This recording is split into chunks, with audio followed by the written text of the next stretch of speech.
Amém?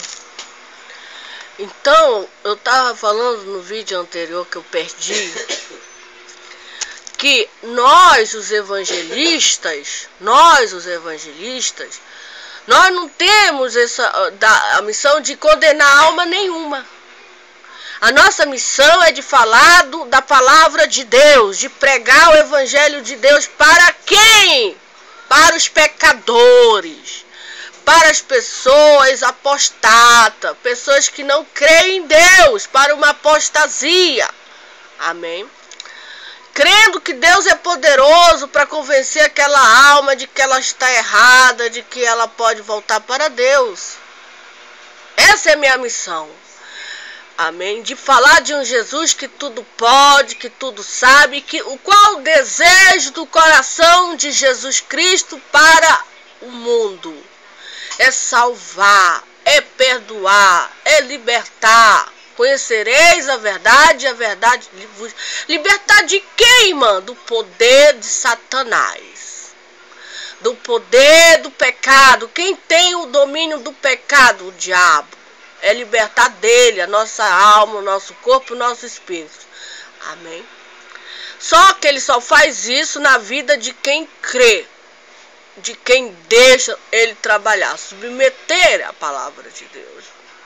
Reconhecer que é um pecador, reconhecer que é uma pecadora e que precisa da misericórdia de Deus, que nós não somos nada. Quando Satanás foi tentar a Eva, ele disse para Eva: se tu comeres o fruto daquela árvore do conhecimento do bem e do mal, abrirão os vossos olhos e tu vais ser igual a Deus. Uma mentira do diabo, conhecendo bem. Nós nunca vamos ser igual a Deus. Deus é o poderoso. Nós somos a criatura. Nós nunca vamos ser igual. A mentira do diabo é dizer para o homem que ele não depende de Deus, que ele pode fazer tudo independentemente. Isso é uma mentira de Satanás, porque a nossa vida está na mão de Deus. A minha alma, o espírito do homem, da mulher, o corpo, tudo está na mão de Deus. Nós somos dependentes de quem? De Deus. De Deus. É uma ilusão dizer: eu não dependo de Deus para nada.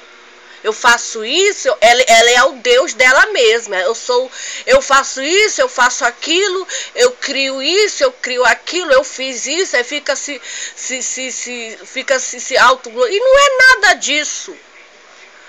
Você observa a história do filho de Nabucodonosor, que era filho do rei, o pai dele tinha morrido.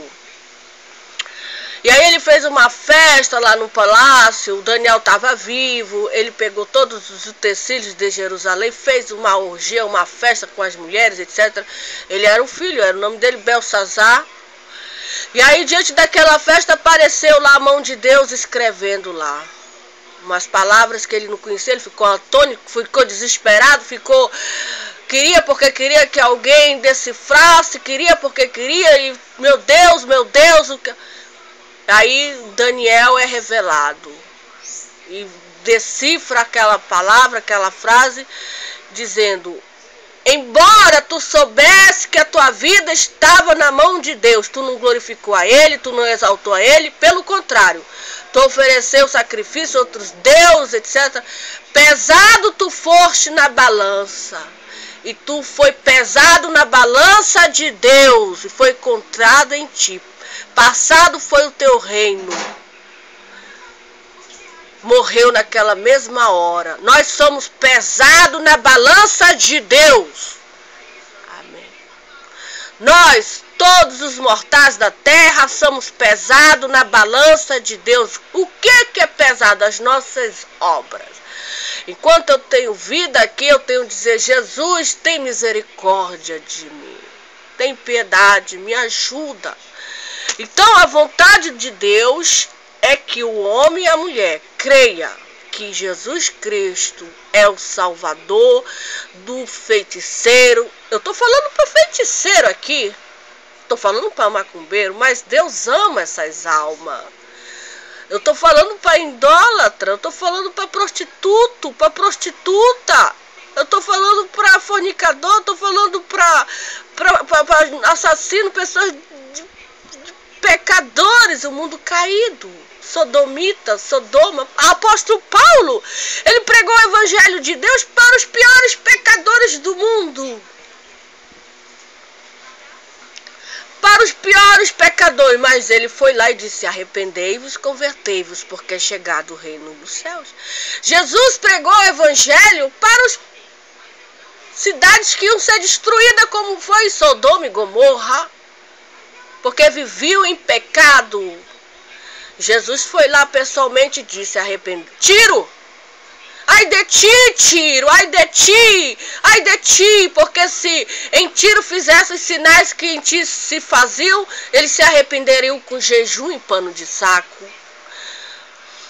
Então, nós, o mundo, as nações, vamos passar pelo grande juízo de Deus.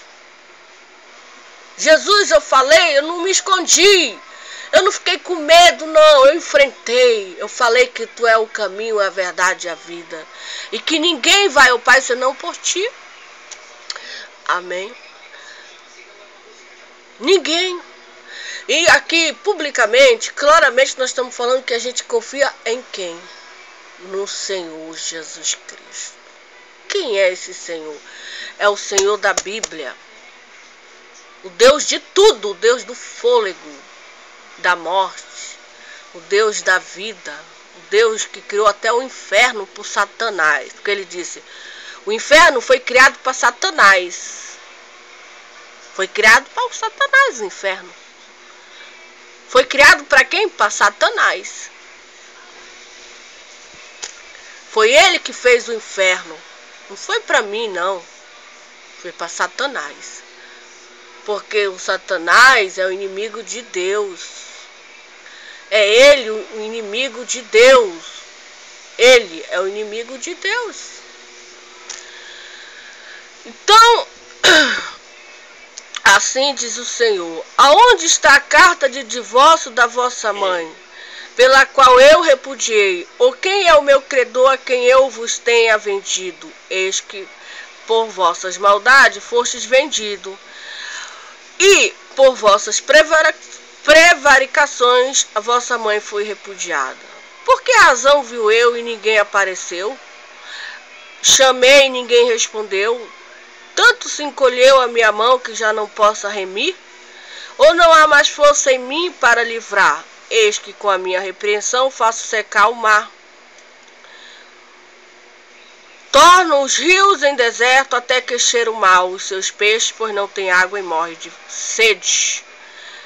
Eu visto os céus de negridão e põe-lhes em um pano de saco grosseiro por sua cobertura. O Senhor Jeová me deu uma língua erudita. Quem? O Senhor Jeová me deu uma língua erudita. Para quê? Para que eu saiba dizer ao seu tempo. Hoje é o tempo de dizer: Jesus é o caminho, Jesus é a verdade, Jesus é a... Hoje é o tempo de dizer: aleluia, louvado seja o nome do Senhor. Hoje, o meu tempo é agora, é hoje, da minha casa para o mundo, de dizer: Jesus é a salvação do mundo. Hoje, Deus me deu essa língua erudita para sair com essa Bíblia aqui e ler o livro dos Atos. A Bíblia, a parte da Bíblia que eu mais gosto, eu amo toda. Eu amo toda a Bíblia. Mas a parte que eu mais, assim, sabe, que está dentro do meu sangue, dentro da minha rede sanguínea, é aquela parte do missionário, da mulher de Deus, é aquela parte quando Jesus é levado aos céus pelos 2 anjos. E ele não está mais na terra, mas está 121 pessoas orando de dia e de noite lá no cenáculo. E aí o Espírito Santo desce como ele havia prometido. Aqueles homens, aquelas mulheres são cheios do Espírito Santo. E o apóstolo Pedro já não está mais com o Senhor Jesus Cristo. Ele já não está mais presente, sabe? Ele já está no céu de glória. Mas o apóstolo Pedro sobe no monte. Vamos lá para o Atos dos Apóstolos. A parte que eu mais, assim, é o auge do meu ministério. Quando Pedro vai lá para aquele monte. Esse discurso de Pedro é o discurso dos discursos. Aleluia, porque Jesus já não está mais aqui. Começa-se a obra missionária de Deus na terra dos viventes. Essa língua erudita que Deus deu para Pedro, Deus deu para o apóstolo Paulo, Deus deu para nós, para mim, para dizer o tempo. Aleluia. Pedro, porém, pondo-se em pé com os 11, levantou a voz e disse: varões judeus e todos que habitais em Jerusalém, seja-vos isto notório e escutai as minhas palavras. Falava para os judeus, mas ele fala para todo mundo hoje. Estes homens não estão embriagados como pensais, sendo esta a terceira hora do dia. Mas isto é o que foi dito pelo profeta Joel. O que foi dito pelo profeta Joel? Ninguém sabe. Que nos últimos dias acontecerá, diz Deus, que do meu espírito derramarei sobre toda a carne, e os vossos filhos e as vossas filhas profetizarão, os vossos jovens terão visões, e os vossos velhos sonharão o quê? Sonhos. E também do meu espírito derramarei sobre os meus servos e minhas servas naqueles dias e hoje. Que dias são esses que o profeta Joel profetizou? Hoje. Hoje são esses dias. E farei aparecer prodígio em cima no céu e sinais embaixo na terra, sangue, fogo e vapor de fumaça. O sol se converterá em treva. O quê? O sol se converterá em treva? Como? Olha já. A Bíblia não mente. O sol se converterá em trevas e a lua em sangue antes de chegar o grande e glorioso dia do Senhor. Então, antes de chegar o grande e glorioso dia do Senhor para o mundo, vai acontecer dois fenômenos nos dois governadores. Por que Deus criou o sol? Para governar o dia. Ele é o governador do dia.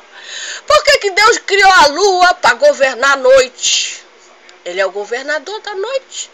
Então, antes de chegar o grandioso dia do Senhor, esses dois governadores, o sol e a lua, eles vão se converter um em trevas, o sol, o sangue, a lua.